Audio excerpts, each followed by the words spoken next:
ထောင်းနဆက်6မှာထိုင်းစာရောထိုင်းစကားကိုကောင်းကောင်းလေးပြောတတ်သွားခြင်းနဲ့ရေးတတ်ဖတ်တတ်သွားခြင်းနဲ့ကျွန်တော်ရဲ့တင်မုံတင်နည်းကိုလည်းသဘောကျတယ်ကြိုက်တယ်ဆိုတဲ့လူတွေအတွက်ကျွန်တော်တို့စီမှာတင်တန်းတက်လို့ရပါတယ်เนาะကျွန်တော်တို့စီမှာ level 1 level 2 level 3ဆိုပြီးတော့ level 3ခုရှိပါတယ်ပေါ့เนาะဒီ level 3ခုစလုံးမှာစာပိုင်းရောစကားပိုင်းရောလေးလာမှာဖြစ်ပါတယ်ဒီ level 1မှာလည်းစာစကားပါမယ် level 2မှာလည်းစာစကား level 3မှာလည်းစာစကားပေါ့เนาะဘာမှစဉ်းစားစရာမလိုဘူးကျွန်တော်တို့တဆင့်ချင်းစီပါတယ်လေးလာမလဲဆိုတာကိုအကုန်လုံးစီစဉ်ထားပေးပြီးသား level 3ပြီးတာနဲ့စာရောစကားရောတေချာလေးရသွားမှာဖြစ်ပါတယ်ပေါ့နော်အဲ့တော့ဒီ level 1ကတစ်လပဲကြာမယ် level 2က3လလောက်ကြာမယ် level 3က3ကနေ4လလောက်ကြာမယ်အဲ့တော့ကို challenge ခေါ်ကြည့်ချင်တယ်เนาะအနည်းဆုံးဒီ level 1ကိုတစ်လအတွင်းတကယ်ပြီးအောင်လုပ်ချင်တယ်တရက်စာတရက်နေ့တိုင်းအိမ်စာပို့တယ်ဆိုရင်ပြီးတယ်ပေါ့နော်ကို challenge လဲခေါ်ကြည့်ချင်တယ်ထိုင်းစာထိုင်းစကားကိုလည်း2026မှာ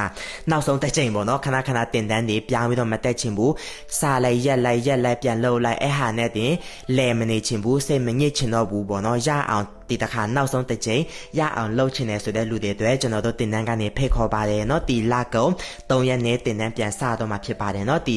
3ရက်နေစမဲ့တင်တန်းက level 1ပါเนาะကြာချိန်ကတလားတီကြာမှာဖြစ်ပါတယ်တင်တန်းကျေးကတော့ပတ်900ပါเนาะဒီ video class ဖြစ်တဲ့အတွက်ကိုအားတဲ့ချိန်အဆင်ပြေတဲ့ချိန်ဝင်လေးလာလို့ရတယ်เนาะ PDF file လည်းပေးမှာဖြစ်ပါတယ်ကျွန်တော်ကိုယ်တိုင်နှစ်ပတ်တစ်ခါ zoom နဲ့လုပ်ပေးမှာဖြစ်ပါတယ်ပေါ့เนาะပြီးတော့တင်တန်းသားတွေအိမ်စာကိုလည်းဒီအိမ်စာစစ်ပေးတဲ့ဆရာမရှိပါတယ်အသေးစိတ်ကိုတယောက်ချင်းစီရေးတဲ့ပိုင်းရောတန်ထွက်ပိုင်းရောစစ်ပေးမှာဖြစ်တဲ့အတွက်ကိုယ်တန်ထွက်မပြီးမှာเนาะရေးတာမှာကိုလည်းပါမစိတ်ပူစရာမလိုပါဘူးเนาะအသေးစိတ်ကို patient messenger မှာမြင်မြန်ပေးပါเนาะတင်တဲ့အတွက်ကတော့ဒီလောက်ပါပဲผมเจมส์สวัสดีครับ